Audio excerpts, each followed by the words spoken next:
Assalamualaikum warahmatullahi wabarakatuh. Saya M. Adliansyah, perwakilan dari kelompok 4 Lokal 5B Ekonomi Syariah, mata kuliah Keuangan Publik Islam yang diampu oleh Ibu Sri Rahmah. Di sini kami akan mempresentasikan tentang peran dan fungsi negara dalam ekonomi Islam, di mana kelompok kami yaitu Febriadi, M. Rendi Rizky Pratama, Reza Hafiza Rahim, M. Fikri Ade Pratama, M. Hasan, Reynaldi Adrian S., Dwi Lasmul Wahyudi, Nasrullah Al-Hadid, dan saya sendiri M. Adliansyah. Berikut penjelasannya. Oke, baik. Langsung saja kita akan membahas materinya.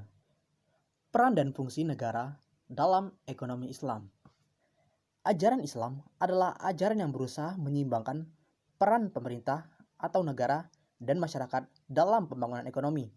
Sebagaimana contoh ajaran Rasulullah sebagai kepala negara telah menunjukkan bagaimana upaya beliau dalam mengoptimalkan peran negara dan masyarakat sehingga sinergi antar keduanya mampu menjadikan Madinah sebagai pusat kekuatan baru dalam kancah perekonomian global pada masanya.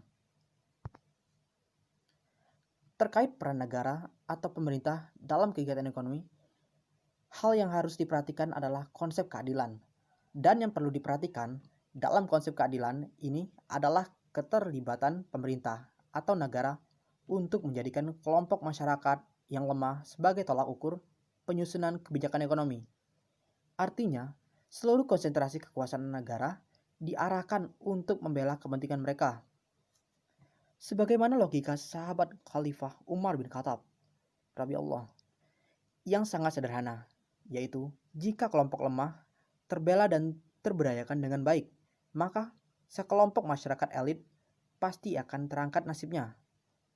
Namun sebaliknya, jika kebijakan itu adalah bagaimana melayani kepentingan kelompok masyarakat elit dahulu, maka belum tentu kelompok lemah atau duafa akan dapat meningkatkan pembangunan ekonomi.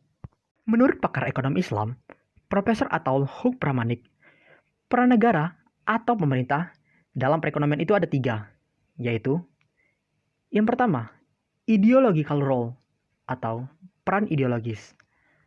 Maksudnya yaitu ideologis atau mazhab ekonomi yang dianut oleh suatu negara. Tentu akan mempengaruhi pola dan bentuk kebijakan yang diambil oleh negara tersebut. Dan ideologi ini akan mempengaruhi struktur regulasi, konsep kepemilikan aset, dan perlu tindaknya intervensi pemerintah dalam perekonomian. Yang kedua, developmental role atau peran pembangunan. Maksudnya yaitu peran pemerintah dalam melaksanakan pembangunan di segala bidang, mulai dari pembangunan SDM, pembangunan infrastruktur, dan lain sebagainya, guna menunjang pertumbuhan ekonomi.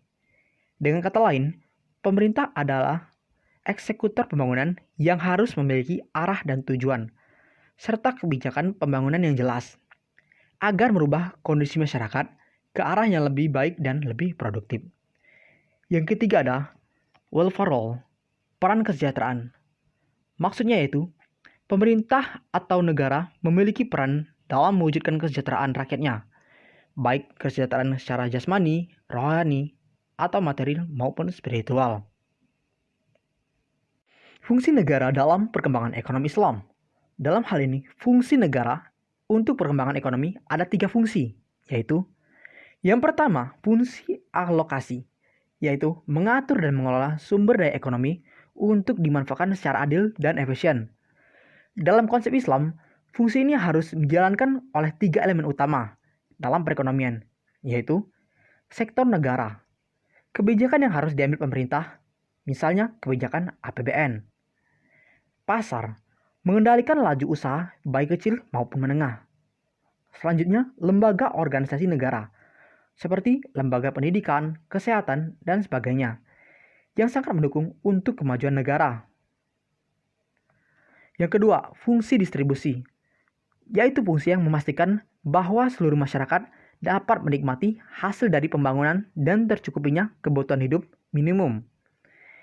Yang ketiga, fungsi stabilitas, yaitu fungsi yang mana terwujudnya atau tegaknya keadilan di tengah-tengah masyarakat.